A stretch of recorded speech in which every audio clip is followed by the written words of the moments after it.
I'll see you all down there. Grab your zipline from an air vent. I'll see you That's kind of Among Us. Oh shit, that's an instant death. Ironic, isn't it? Just a few days ago, I made a post here on YouTube saying that I didn't feel anything about Armor 2.0, and how I wasn't quite sure if I'd even make a follow-up video. Well, here I am, despite the fact that I thought I wouldn't be.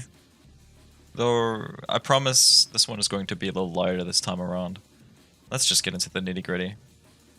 I made a video a while ago now talking about the bigger issues surrounding the base armor system that Payday 3 had, which boiled down to the comp logic, identification, and a couple of other factors culminating in a genuinely flawed foundation, where anything but the most simple armor system, such as the one previously seen in Payday the Heist or Payday 2, would immediately fail or at least show the severe cracks in the structure. During the writing and recording, Armor 2.0 was properly announced and teased for a release at the end of that month, which was roughly a week after I uploaded it. Ever since then, I've been playing the update. Kind of. I've played it a handful of times. I've tried experimenting, but essentially it's still the same game.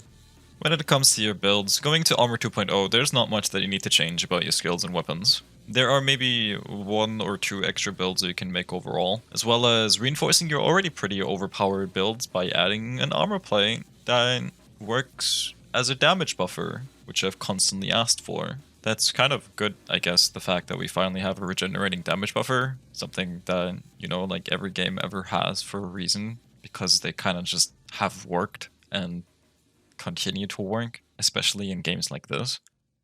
But anyway, before I go into further detail, I wanted to once again thank everyone for the support of my recent videos, and especially to all the new subscribers. I'm glad that some of the things that I say ended up resonating with some people. I'm only a few subscribers off to getting to the fabled 250, so if you liked and subscribed, that would mean a lot to me. At 250 subscribers, I'll stream me going on a marathon, playing through all the release heists of Payday 3, and talking about what I liked about them. You're totally invited to stop by when that happens. Now, let's go a bit more into detail about the update itself. The armor vests are now customizable, and you can choose which plates you want to have, in whatever order you want. The last plate gets hurt first. First plate is the last one before your health gets touched. Shield armor, now called impact plates, the piss yellow bars, don't get affected by skills that instantly repair your plates. They can however be repaired with armor repair kits and armor bags. In my eyes, it's a waste, but if you're in a pinch, you do you. Adaptive armor, retaining the purple status, previously the most used, is now essentially worthless. Resistant plates, blue armor, the true Chad's way of playing Payday 3. You've got 4 rigs, which you can buy multiple of. A wood plater, which gives you less total ammo for all of your guns, but lets you have 4 consumables and a 3-second base plate regen, plus an additional 40 health from first aid kits. Lastly, by default, you get to go down twice before going into custody. You're best off running this either with a blue plate and the skill line that lets you regenerate health on marked enemy suppressor kills, or just an impact plate if you want to have the dash and smash experience. Kinda fun, maybe not the most optimal way to play, but it's alright. Careful with the Assassin's Metal thingy I mentioned. Marking enemies with smoke grenades once again crashes server instances. Oh no, my This game like does a light jog. Did this server? The server crashed? The server's crashed. The server's crashed. After that, there's the 2-plater. That's the baseline, the rig you start out with. By default, you always start with impact plates. If you want something else, you have to edit your armor rig. 3 consumable slots, same plate regen, and same amount as downs as the previous one. This armor rig's gimmick is giving you 1 additional tool, which is your pocket cam, your trip laser, or whatever else you bring in that slot. Somewhat neat for the laser, maybe useful for stealth as well. I don't know, I don't really care about stealth. Best run in the blue and impact combination. Imagine running the previous armor system, but with a damage buffer I kept begging for over 2 years. I don't know what else to add to this. Then there is the 3-plater, which I really don't like. 1 down, 9-second base plate regen, 20% additional max ammo, 3 consumable slots, and a medium speed penalty, which ends up being somewhat noticeable. The gimmick of this armor rig is that if you have no throwables for 15 seconds, you get 1 back. Very funny if you don't have any skills to get grenades from ammo pickups, but still want to use grenades every now and then. Main reason why I dislike it is the fact that the speed penalty is really harsh when everything shoots and damages you quite quickly. Best run in whatever you want, honestly. 3 blue plates, 3 yellow plates, blue, purple, yellow. You're probably best off going blue, double yellow, honestly. I'm not mentioning 3 purples because it's genuinely worthless. The adaptive armor plates have 0 redeeming values. Lastly, there's the big meme. The 4-plater.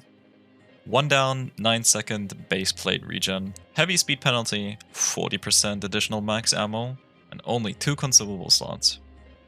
Killing enemies with this rig restores 3 points of base health to your armor plate, so basically removing 3 points of trauma damage. What you can gather from that is the fact that it only works with blue plates. If it breaks, it's broken, it's destroyed. If it only gets slightly damaged, you can fill it all the way back up, which is killing as much as possible. So what do you think the best loadout for this is? And that's right, all blues, baby. 4 blue plates, never die, simply too angry to die, ever. Sip up all your friends' armor bags because they won't be needing them. Blue chads stay on top while shield cells pick up the crumbs. Jokes aside, you can totally make do with 4 blue plates. But if you're running your old builds, you might want to insert 1 or 2 impact plates. That's one hell of a chunk of text for a system that really didn't need to be this complicated, huh? Yeah, that's essentially what I got out of it, at least. It took too long to come to fruition, and when it launched, it barely made an impact. Like, the plates. Well, everything considered, the people got what they wanted. But maybe things got a little overpowered, don't you think? Starbreeze already thought of that, and took criticism from some very awful, misinformed, and misled PAYDAY content creators into account. They buffed all the specials. Kind of. The taser's a little confused. No one's gonna remember you. Which ironically, one Wolfen created it towards someone who was being transphobic and a Wolfen player. You can do it, buddy. Oh, he pulled out his SMG. They still use it. What the hell? Oh. Oh, wait. Oh, no, okay. No, okay. You can do it. He gave up. He gave up. Oh. Snipers are now oppressive as hell on heists with major sightlines, such as through the shutters on No Rest for the Wicked, the entire bridge on Road Rage, the parking lot on Poison Blue. It goes on and on. They take a little over a second to aim and shoot now, which isn't the problem if you're running impact plates, but if you're one of those people who still stick to adaptive and base blue plates, yeah, you're kinda screwed. They shred them super easily. Additionally, all cop spawns have been increased, and they seemingly like to rush you a lot more than they already did before, which is not good. That probably has more to do with how the spawns in this game work, but that's besides the point. PAYDAY 2 did something similar, and it led to most of the problems that a lot of returning players have a problem with. Cops being stuck inside of each other, messy navigation, unfun encounters, glorified body spamming. It's just not very fun. And the increased special spawns overall, leading to sometimes triple dozer degeneracy, is just plain stupid. So what's my ultimate opinion of Armor 2.0 then? Too much, too little, too late. Simplicity isn't bad, and they just wanted to arbitrarily add more variety into the game rather than reinforcing and working on the base experience first. Additionally, it just didn't come with enough outside of the rework itself. It took way too long to come out, and most people have just stopped caring ever since. But then, out of nowhere, Starbreeze announced a new update so shortly after Armor 2.0 came out, roughly like a month or 2. And then it was delayed. The reason? Not really their fault. The mod loader broke. It temporarily reset your enemy level. That's whatever, really. Mod loader's been fixed now. Thanks, HW. Anyway, the patch released. 2 new heists and 1 new gun. So much to play with. It's insane, really. The lever action that was added basically invalidates the sniper rifle and the M308. You can still use them, but the lever action just does it better. It's a hipfire cannon that cycles slower when you fire while ADS'd. That's its big gimmick. And then there's the 2 new heists. I want to start out by saying I'm glad they're adding new heists. Any new content is kinda good in my book, honestly. But I think the idea of making heists targeted at new heisters was executed very, very poorly. The no rest smash and grab version is incredibly locked down, and basically allows you to go from the main street into the main entrance area of the bank, into the side entrance, and into the vault. With 2 variations, you're kind of inside the vault in roughly 4 to 5 seconds tops. Additionally, there's the security van outside in the parking lot, which houses an additional 3 money bags, which isn't waypointed at all for whatever reason. While you're grabbing all the bags, you'll be waiting for the van, which pops up on the main street right outside of the entrance, waiting for you to pop the bags in. For a beginner heist, it simply feels too simple. It almost treats the player like a baby, which is probably the intention. I have a feeling that Starbreeze generally has a very poor opinion of what the average Payday player's intelligence might be like, which definitely becomes very frustrating for people who have played these or even just similar games before. The Boys in Blue snippet, on the other hand, is a lot better. Instead of just being a shortened version of the base heist, it has a slightly different objective. You break into the parking lot and take apart the cars inside of the garages where cocaine bags have been smuggled into. It doesn't overstay its welcome. It's short and to the point. It might be the better part of this update, and it's free too. You don't even need to own Boys in Blue in order to play this smash and grab, which is honestly pretty cool. Once again, it doesn't utilize a good chunk of the map, but that's fine this time around, considering its main objective is pretty focused on one area anyway. With that being said, what upsets me about this smash and grab, because of course I have to complain, is the fact that this objective feels like it could have just been a part of the base heist instead. As a side objective, something that 1 or 2 players can focus on while the rest of the squad does the main objective. Think a big bank in Payday 2, where one guy goes to deal with the crane while the others figure out the time log. I think this update was kind of a necessary breath of fresh air given the abysmal update schedule, even though it was once again delayed.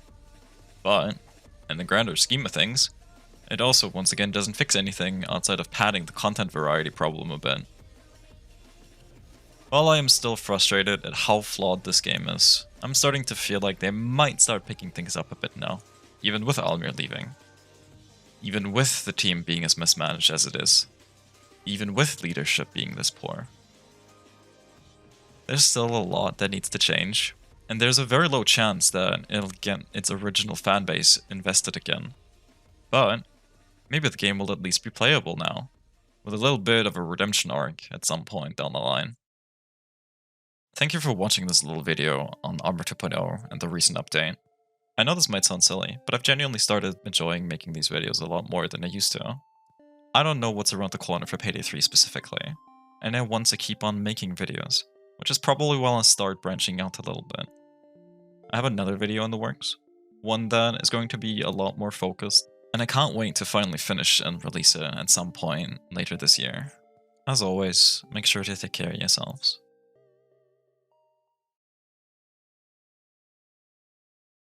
That's right. Don't slip! Yeah, I hope I don't trip and fall like last time. Run, Snoozer, to run. Okay.